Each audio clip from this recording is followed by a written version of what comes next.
Good morning. We continue thinking in lots of ways, as we have over the last few days, about the wonder of the coming of Jesus into the world. We will celebrate it in a few days' time, and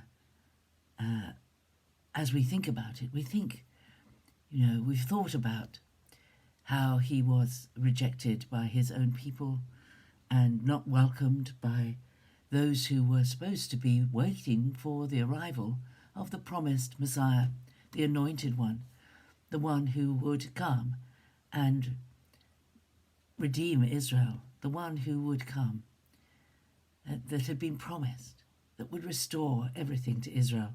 Of course, it was understood by many people to mean a restoration out of domination by Rome and occupation by the people of his own particular time.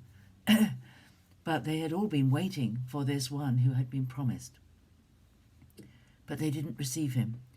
But in verse 12 of John chapter 1 it says, "But to all who received him, who believed in his name, he gave power to become children of God, who were born not of blood, nor of the will of the flesh, nor of the will of man, but of God." It's interesting, many people use the term children of God, we're God's children, to refer to everybody, because there is something in our culture that says we must not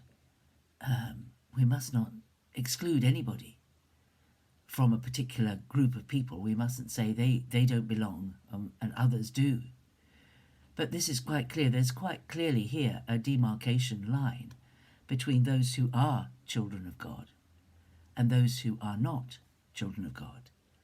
To all who received him, who believed in his name, he gave power to become children of God.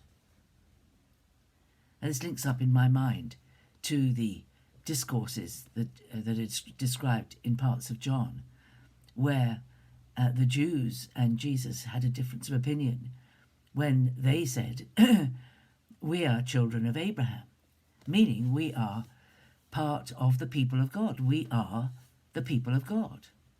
We are children of Abraham. And Jesus said, "You're not children of Abraham, because if you were, you would believe in me and you would accept me because you would recognize me for who I am. You are children of the devil." Jesus was quite clear about that. And this passage here is quite clear that not all who think they are children of God are children of God. The only people who are children of God are those who have been born into the family of God by faith in Jesus. That is a distinct thing, but that is a wonderful thing. It's interesting that this verse doesn't say, "But to all who come to him, penitent, accepting that they are sinners and acknowledging that they can't save themselves and crying out to God for forgiveness of their sins in the name of Jesus, will be born of God." No, the criteria here is those who receive him, who believe in his name. He gave power to become children of God. It's believing in Jesus that is the starting point of life as a child of God. Being born a second time. Born physically we are, but when we believe in Jesus, when we recognize that Jesus is the Word, that when we recognize that Jesus is God himself, come into the flesh, then we change. We become children of God, born not of blood, nor of the will of the flesh, nor of the will of man, but of God. This is a wonderful thing to remember, that you and I, if you believe in Jesus, if you have received him into your life and welcomed him like the people of his own age didn't welcome him, the opposite of that, welcoming him, you are transformed. You are a child of God. You are one of his children. You are part of the family. You belong. It's a wonderful thought. Wonderful thought.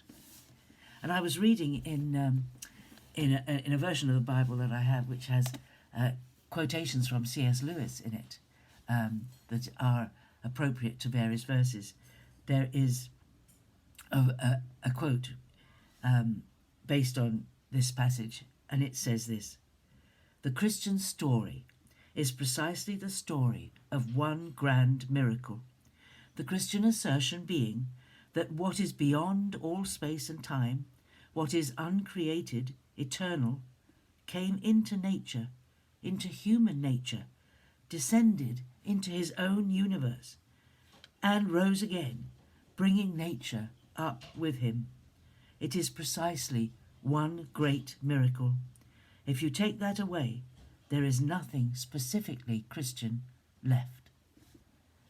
It is the mystery of Jesus coming and becoming flesh, living his life, dying and rising again, that makes Christianity Christianity.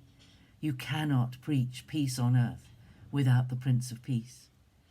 You cannot preach reconciliation to God. You cannot preach becoming part of the family of God without without the one who is the head of that family, Jesus himself. This is unique to our faith, that believing in Jesus, believing in his name, and receiving him, he gives power to become children of God. Brother or sister, whoever's listening, you and I belong to a universal family. Around the world there are people who belong to it, but equally there are people who do not belong to it. And there is a family feeling about those who belong to the faith. Worldwide, whatever their nationality, there is something distinctive, and that is the quality, the power of being part of the family of God. Have a great day. Think wonderful thoughts about the mystery of Christmas. And I'll see you again tomorrow. Bye-bye.